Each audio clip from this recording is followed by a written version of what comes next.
Hello everyone, my name is Sukhun from Chung-Ang University. Today I will present our work titled Flair, Frequency and Locality-Aware Implicit Neural Representations.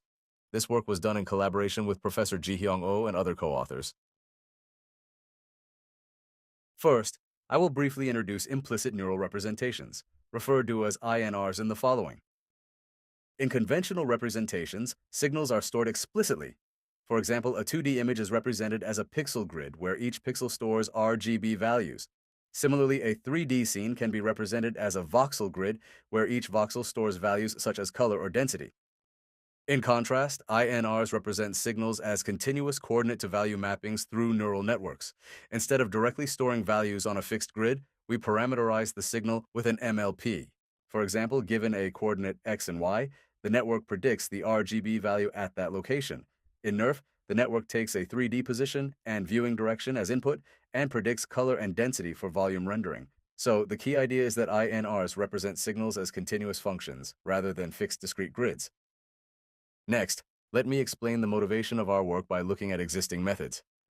Existing methods have mainly focused on increasing the representational capacity of INRs. In other words, they try to make the activation functions more expressive so that the network can cover a wider range of frequency components from low frequencies to high frequencies. For example, Siren uses a sinusoidal activation function while Finer further increases the flexibility of the activation by changing the frequency behavior depending on the input. However, these methods are not explicitly designed to selectively represent only the desired frequency bands. This limitation becomes clear during training. As shown on the left, we analyze the frequency-specific error during training. We can see that low-frequency components are learned earlier, while high-frequency components are learned more slowly. We further analyze the learned neurons using the fast Fourier transform. As shown on the right, many neurons are concentrated in similar low-frequency regions. These results show that even though the activation functions have the potential to represent high-frequency components, the network still tends to focus on relatively easy low-frequency components.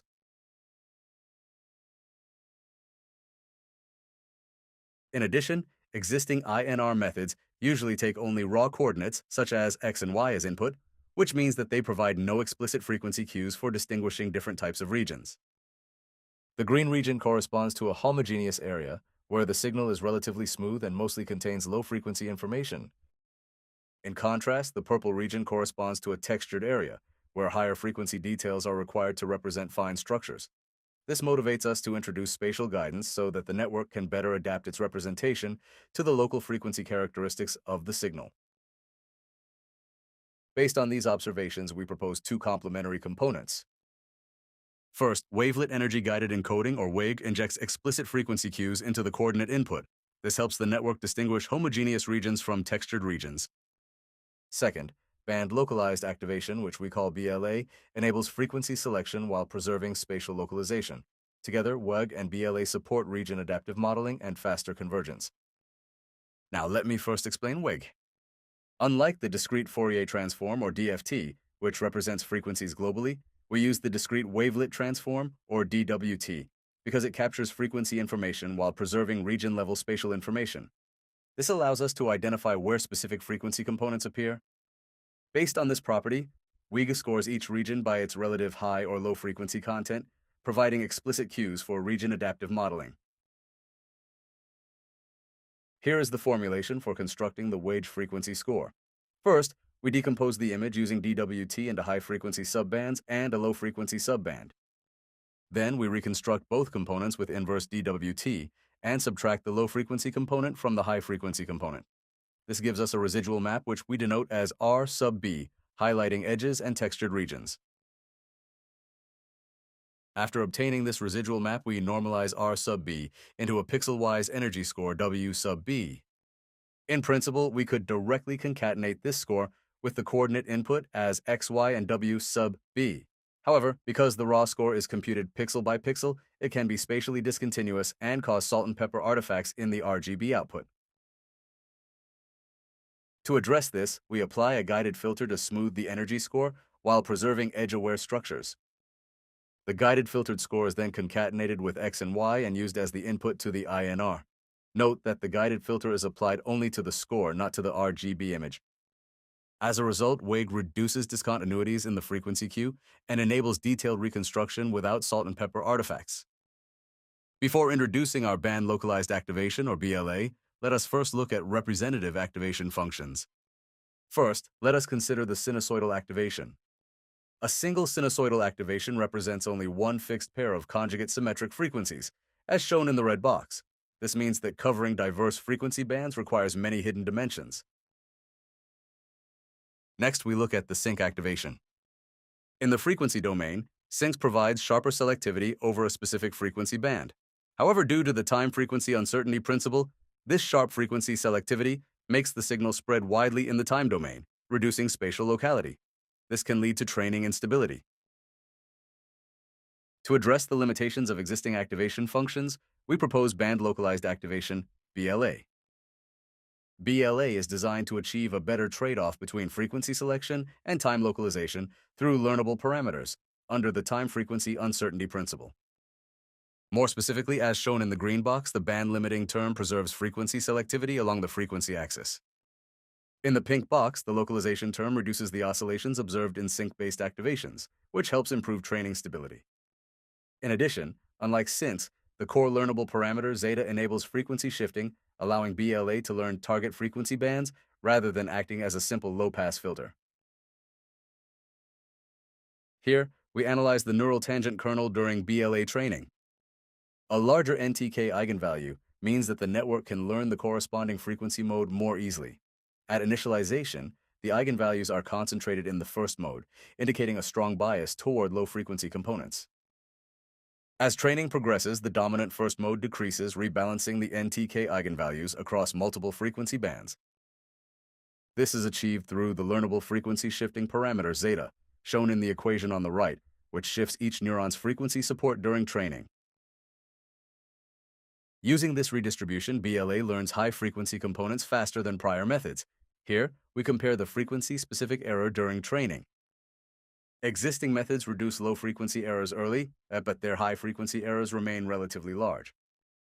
In contrast, BLA reduces errors across both low and high-frequency bands from the early training stage, yet on alleviating spectral bias. Here, we visualize the learned neurons using the fast Fourier transform. For finer, the learned neurons show redundant activations concentrated around similar low-frequency regions. In contrast, BLA spans diverse high-frequency bands with different directional patterns. This indicates that BLA uses its neurons more effectively by covering diverse frequency bands rather than repeatedly learning similar low-frequency spectra. Next, we analyze the localization term in BLA. This term includes a learnable parameter, sigma, which controls the degree of localization as shown in the equation on the right. Sync can produce a sharp and oscillatory loss landscape, as highlighted on the left.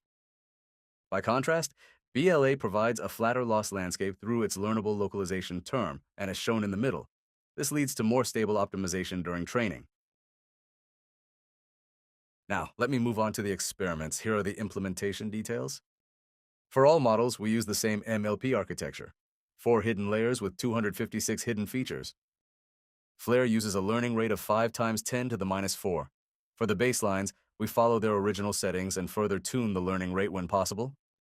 The training iterations vary by task, but the same budget is applied to all methods within each task. All experiments are conducted on a single A6000 GPU. We report the average over 5 random seeds and omit variance for clarity since it is consistently small. We evaluate Flair across diverse tasks to demonstrate its broad effectiveness. For 2D tasks, we consider image fitting as well as practical restoration tasks such as super resolution and denoising. For 3D tasks, we evaluate occupancy representation, novel view synthesis, and Gaussian splatting. Additional results, including CT reconstruction, are provided in the paper. First, for 2D image fitting, we use a highly challenging Tokyo scene with near 6K resolution. As highlighted by the yellow boxes, prior INR methods struggle to recover fine details under the same hidden dimension budget, whereas Flair preserves them much more clearly. The green boxes show comparisons with higher capacity explicit grid methods. As shown in the upper right table, Flair remains highly competitive even under this fair capacity matched setting. We also evaluate Flair on both Kodak and DIV2K, where it achieves the best overall performance with a comparable number of parameters. Next, we show quantitative results on image restoration tasks, demonstrating that Flair can also be effectively extended to inverse problems. For super resolution, Flair achieves fine-grained reconstruction by effectively modeling high-frequency components as discussed in the previous analysis. For denoising, Flair performs effective restoration by selectively modeling useful frequency bands while suppressing unnecessary noisy frequencies. We also evaluate 3D shape representation using signed distance fields. Across different shapes, Flair reconstructs the finest geometric details more faithfully than the baselines. Quantitatively, Flair achieves the best average performance, with the highest IOU indicating better shape overlap and the lowest chamfer distance indicating closer surface matching. Here we present qualitative results on novel view synthesis. We use 25 training views and evaluate on 100 rendered views. To focus on the expressive power of the activation itself, we replace the real UMLP and NERF with BLA and intentionally remove positional encoding. Qualitatively, Flair produces more faithful reconstructions with fewer artifacts across different scenes. On the NERF synthetic dataset, Flair achieves the best quantitative performance across all three metrics. We further evaluate Flair on the real-world LLFF dataset. Our large model achieves the best PSNR and SSIM, while our small model provides the most compact representation. Next, we show the ablation study. We progressively add each component of BLA and observe consistent performance improvements. BL denotes the band limiting term, which enables sharp frequency selection. TS denotes the transition smoothing term, which makes the frequency response smoother. LOC denotes the localization term, which improves optimization stability. BLA full includes the frequency shifting term, and it gives the largest gain by moving the frequency band toward high-frequency regions. Finally, adding WEGE further improves performance, confirming that explicit frequency cues are also effective. Next, we show that our method can also be extended to Gaussian splatting, which is one of the most representative explicit representations. Recent 3D-GS variants, such as scaffold GS and neural Gabor splatting, often replace the original spherical harmonic color representation with MLP-based modules, where the activation is typically ReLU or Siren. By replacing those activations with our proposed BLA, we observe meaningful improvements. The qualitative results below are shown under the same limited capacity setting, and BLA reconstructs fine high-frequency details more faithfully across rendered views. Now we move on to the limitations and future directions. First, WEGE is plug-and-play, but extending it from 2D to 3D or to other representations may require additional task-specific design. Second, INR-based models are lightweight and simple, but their representation capacity is still limited compared to recent diffusion-based or large model approaches. For future work building on the extensibility of BLA demonstrated earlier with Gaussian splatting, we plan to explore its application to a broader range of tasks requiring sharper frequency selectivity. To conclude, Flair combines BLA for frequency selective activation and WEGE for lightweight explicit frequency guidance.